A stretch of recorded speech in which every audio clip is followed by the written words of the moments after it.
कि आप बताइए कि शिवलिंग प्रकट कैसे हुआ है।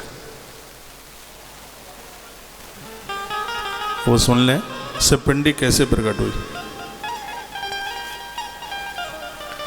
नंदी भी ये कथा सुना रहे हैं। नंदी जी ने भी कथा सुनाई है, सनत कुमार। हाँ, नंदी ने कथा सुनाई है कार्तिकेय जी को, कार्तिकेय जी ने कथा सुनाई है सनत कुमारों को, सनत कुमारों ने कथा सुनाई व्यास को, व्यास जी ने कथा सुनाई सूत जी को, और सूत जी ने कथा सुनाई मुझे, और मैंने कथा सुनाई आपको।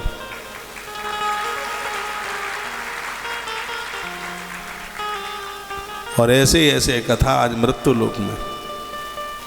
आप कहोगे सूत जी ने आपको कथा कैसे सुनाई? सूत जी को मैं गुरु मानता हूँ, मैं व्यासपीठ पर उनका आह्वान करता हूँ।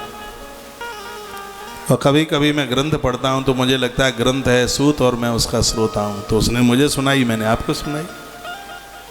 मेरे पास कथा कहाँ से आई? परंपरागत कथा उतर के आई है। और आज कथा का इतना विस्तार धरती पर हुआ है, कड़ कड़ में कथा समाहित हो गई है और कथा जीवन की व्यथा को समाप्त कर रही है। ऐसे इस कथा के लिए पूछा गया है कि शिवलिंग कैसे प्रकट हुआ और सबसे पहली प्रथम पूजा किसने करी, इसके बारे में आप बता दें, आपकी बड़ी कृपा होगी। ये कुमला गया है, थोड़ा सा उतार दूँ अब इसको, हाथ में से उतर जाता है, बहुत खुशबू आ रही है। चलो और पहन लेता हूँ थोड़ी देर। पुरा कदाचिद योगींद्र विष्णुरा विषधरासना सुस्वाप परया भूत्मा स्वान गैरपि संवृतः। बात उस समय की थी, भगवान क्षीर सागर में सो रहे थे। भगवान नारायण शयन में थे तो उस समय उनकी नाभि से कमल, सोने का कमल निकला, स्वर्णिम कमल निकला, उसमें स्वर्णिम, स्वर्ण पदम यानी सोने का कमल निकला, भगवान की नाभि से निकला। और उस कमल के ऊपर एक चार मुंह वाला देवता के विराजित हो गया, जिसको लोगों ने ब्रह्मा के नाम से जाना। ब्रह्मा ने चारों तरफ देखा तो उनके चार मुख बन के तैयार हो गए। और ब्रह्मा जी ने सोचा कि मैं आया कहाँ से हूँ, और इस बात का पता लगाने के लिए वो कमल की डंठल में चले गए।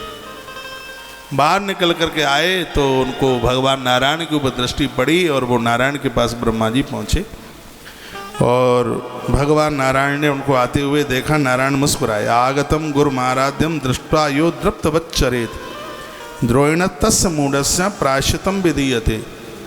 ब्रह्मा जी ने कहा कि मैं तेरा पिता हूँ, तेरे घर आया हूँ, तूने खड़े होकर मेरा आदर नहीं किया। ब्रह्मा जी नारायण को बोले ऐसे।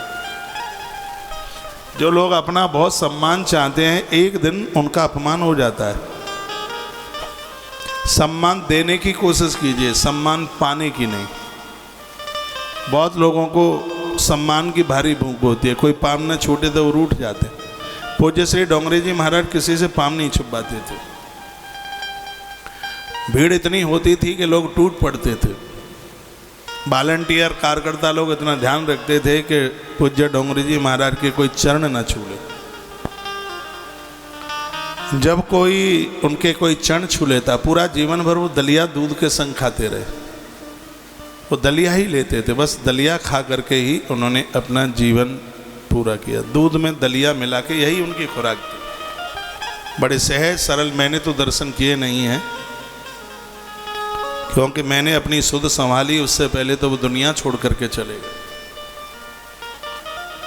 उनको धरती से गए लगभग 33 वर्ष हुए हैं। उन्होंने जो एक कथाओं का अलग जगाया वो बड़ा अद्भुत था। पूज्य श्री डोंगरे जी महाराज, मैं उन महापुरुष की बात कर रहा हूँ, उनके पास लड्डू गोपाल थे। और ये सत्य घटना है। जिस समय वो कटोरी में मक्खन रख के भोग लगाते थे तो कटोरी खाली होती थी, उनके लड्डू गोपाल प्रकट होकर के मक्खन का भोग लगाते थे। पूज्य श्री डोंगरे जी महाराज को रोज वो ऐसे दर्शन देते थे जैसे हम और आप बैठे हुए। उनको पत्रकार लोगों ने पूछा, लोग आपके चरण छू लेते हैं, आप दलिया भी छोड़ देते हैं, आप उपवास करते हैं, ऐसा क्यों? तो उनकी आंख में आंसू आ गए एक बार। उन्होंने कहा, इतना भजन नहीं है मेरे पास, लोगों से पाम छुआ छुआ करके आदत में इतना खोट हो जाता है। सेवाधारी सेवा करने वाला पास में हो और कभी वो चूक जाए, पाम ना छू पाए, तो लगता है इतना बड़ा आदमी हो गया कि पाम नहीं छूता। प्रणाम नहीं करता। और यदि मन में इस बात का अभिमान आ गया कि मैं इतना पूज्य हो गया हूँ, लोग मेरे पाँव नहीं छू रहे हैं, ये सोचते ही उस व्यक्ति के पुण्य क्षीण हो जाते हैं। मेरे पास थोड़ा बहुत पुण्य है तो ऐसा सोचने का अवसर ना मिले कि बचा खुचा पुण्य है वो मेरा समाप्त हो जाए, इसलिए मैं पाँव छुप पाता ही नहीं। वो कहते थे कि आदर दीजिए, सम्मान दीजिए लोगों। आज विधाता ब्रह्मा के मन में आया कि इसने खड़े होकर मेरा आदर नहीं किया। यही तो दक्ष के मन में यही आया था। और ब्रह्मा जी क्या कहने लगे, वत्स विष्णु महामान आगतम काल वेगता, तुझे पता नहीं है तेरा पिता तेरे यहाँ आया है, तूने खड़े होकर मेरा आदर नहीं किया, तूने मेरा सम्मान नहीं किया। पितामह जगतः पाता चतुर्वत्स का, पूरी दुनिया जानती है मैं पितामह हूँ, तो तुम्हारा क्यों नहीं हूँ? लोग मुझे पितामह के नाम से जानते हैं और तुमने मेरा आदर नहीं किया, तुमने मेरा मान नहीं किया। भगवान विष्णु को ब्रह्मा ऐसा बोले तो भगवान विष्णु क्या बोले, विष्णु रोवाच, भगवान विष्णु कहने लगे, मत्स्तम जगदम वत्सा मनुष्य तुम ही चोरवत। तुम तो ऐसे समझ रहे हो कि जैसे किसी चोर ने किसी का धन चुरा लिया और समझ लिया हो कि ये तो मेरी बापोती हो गई, मेरा हो गया। थोड़ा विचार तो करो कि तुम मेरे पिता हो कि मैं तुम्हारा जनक हूँ। विचार करो कि किसने किसको जन्म दिया। ब्रह्मा ने कहा नहीं, बड़ा मैं हूँ। नारायण ने कहा कि मैं तुम्हें जन्म देने वाला तुम्हारा पिता मैं हूँ। दोनों में बड़ी जोर से झगड़ा हो गया, दोनों आपस में लड़ने लगे। अंबर आकाश में एक गरुड़ पर बैठ करके और एक हंस पर बैठ करके युद्ध करने लगा। दोनों में बड़े बनने के लिए युद्ध होने लगा। एक ने ये कहा कि मैं बड़ा हूँ और एक ने ये कहा कि मैं बड़ा हूँ। तो माहेश्वरास्त्र मतमान संददे ब्रह्मणो परी, एक ने ब्रह्मास्त्र और एक ने पशुपत अस्त्र निकाल लिया। देवता लोग बड़े परेशान थे कि ब्रह्मा और नारायण में दोनों में युद्ध हो गया, इसके तो परिणाम बहुत गलत हो जाएंगे, क्या करें? तो सगरे देवता महादेव के पास में पहुंच गए, स्तुति करने लगे। नामामि समीसान निर्वाण रूपम विभुं व्यापकं ब्रह्म वेद स्वरूपम आसुतोष तुम अवडरदारी आरति हरहो दीन जन जानी। आसुतोष तुम अवडरदानी आरत हरहो दीन जन जानी। सब भगवान शिव की प्रार्थना करने लगे, कहने लगे भगवान ब्रह्मा जी और नारायण दोनों आपस में लड़ गए हैं, आप कैसे भी इनका बीच बिचौला कीजिए। भगवान शंकर नंदी पर बैठते हुए उसी समय ब्रह्मा और विष्णु के मध्य में आके प्रकट हो। भगवान महादेव दोनों को रोकने लगे तो बिचौलिया में भी कभी कभी महाराज थप्पड़ पड़ जाते हैं। अब ब्रह्मा जी को जैसे ही पकड़े तो ब्रह्मा जी को जोर आवे, छोड़ दो इसको, देख करके रहूंगा। और भगवान विष्णु को पकड़े तो विष्णु ने कहा इसकी हिम्मत कैसे बनी कि छोकरा मेरा और मेरा बाप बनता, छोड़ दो मुझे। लड़ाई में जिसको तुम पकड़ोगे उसी को ताकत ज्यादा आती है। भगवान ने कहा अच्छा ज्यादा बलवान बन रहे हो, बड़े बनने का इतना बड़ा घमंड है, बड़े बनने का सर्टिफिकेट मांगते हो, तो मैं बता देता हूं तुम्हें कि तुम्हें बड़ा कौन है। और उसी समय भगवान शंकर एक रक्त लाल लाल स्तंभ के रूप में, एक पिंडी के रूप में प्रकट हुए। मार्गशीर्ष का महीना था, लाल तपा तपाया स्तंभ जहां ये प्रकट हुआ उस स्थान को आज अरुणाचल प्रदेश के नाम से जानते हैं। अगेन के महीने में प्रकट हुआ था, वहाँ बहुत बड़ा मेला लगता है। अभी कथा आएगी, मैं आपको निवेदन करूँगा। एक रूप से भगवान सगुण रूप से खड़े हैं, निर्गुण रूप से वो एक पिंडी के रूप में प्रकट हो गए। और भगवान ने कहा,